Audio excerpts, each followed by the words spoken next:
লুটপাট করে বড় দান মেরেছেন শেখ হাসিনার ঘনিষ্ঠ ব্যবসায়ী নজরুল ইসলাম মজুমদার। হাসিনার সঙ্গ পেয়ে যেন আসমানের উপর উড়ে বেরিয়েছেন এই টাকার কুমির। কোথায় কোথায় কত টাকার ঘাপলা করেছেন এই ব্যবসায়ী, তার হিসাব শুনলে আটকে উঠবেন আপনিও। দেশে বসে জালিয়াতি করে বিদেশে পাচার করেছেন হাজার হাজার কোটি টাকা।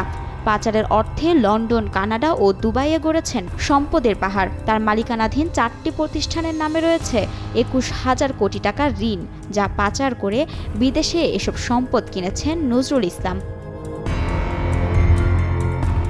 বিশ্বের বিলাসবহুল জায়গাগুলোতে নিজের নামের সম্পদ রেখেছেন নজরুল ইসলাম ও তার মেয়ে আনিকা ইসলাম। বছর 5 আগে লন্ডন শহরে ব্যয়বহুল কেনসিংটনের ফিলিমোর গার্ডেনে কেনেন বিলাসবহুল বাড়ি, যা কিনতে খরচ করতে হয়েছে 1,79,50,000 পাউন্ড। এখানেই শেষ নয়, ব্রান্সউইক গার্ডেনে নাসা প্রপার্টিজ লিমিটেড কোম্পানির নামে 80 লাখ পাউন্ডে কেনেন আরেকটি বাড়ি। লন্ডনের পাঠ তো চুকলো, এবার ঢু মারা যাক দুবাইয়ে। পৃথিবীর অন্যতম ব্যয়বহুল এই শহরে প্রায় 1,500 স্কোয়ার ফুটে 4টি অ্যাপার্টমেন্ট কিনে সাম্রাজ্য গড়েছেন নজরুল ইসলাম মজুমদার। বাংলাদেশ ব্যাংকের প্রতিবেদনে বলা হয়েছে, ক্ষমতার প্রভাব খাটিয়ে নজরুল ইসলাম মজুমদার ব্যবসার আড়ালে নাসা গ্রুপের বিভিন্ন প্রতিষ্ঠানের নামে আমদানি রপ্তানির আড়ালে অর্থ পাচার করেছেন।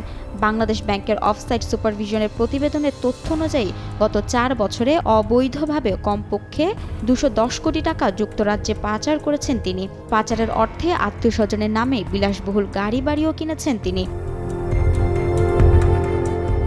2015 সাল থেকে 2019 সাল পর্যন্ত তার প্রতিষ্ঠানের নামে একাধিক ব্যাংকের মাধ্যমে ব্যাক টু ব্যাক এলসি দেখিয়ে নামে মাত্র আমদানি রপ্তানির মাধ্যমে 20,000 কোটি টাকা হাতিয়ে নিয়েছেন নজরুল ইসলাম। নাসা গ্রুপের টেক্সটাইল ইউনিট ও গার্মেন্ট ইউনিট আলাদা করে ঋণের বিষয়ে অনিয়ম পেয়েছে কেন্দ্রীয় ব্যাংক। তথ্য উপাত্তে নজর দিলেই মিলবে চোখ কপালে ওঠার মতো টাকার পরিমাণ। চলুন এক নজরে আপনাদের দেখিয়ে আনি নজরুলের টাকা হেরফেরের কারবার। টেক্সটাইল ইউনিটে 2015 সালে ঋণ সীমা ছিল 145 কোটি টাকা, কিন্তু ঋণ নেওয়া হয়েছে 353 কোটি টাকা। আর আমদানি করা হয়েছে 174 কোটি টাকার, কিন্তু রপ্তানি করেছে 153 কোটি টাকার পণ্য। 2016 সালে 28 কোটি টাকা সীমা অতিক্রম করে তিনি ঋণ নেন 178 কোটি টাকা। পণ্য আমদানি করেন 160 কোটি টাকার আর রপ্তানি করেন 188 কোটি টাকার পণ্য। 2018 সালে আমদানি করেছেন 225 কোটি টাকার আর রপ্তানি করেছেন 178 কোটি টাকার পণ্য।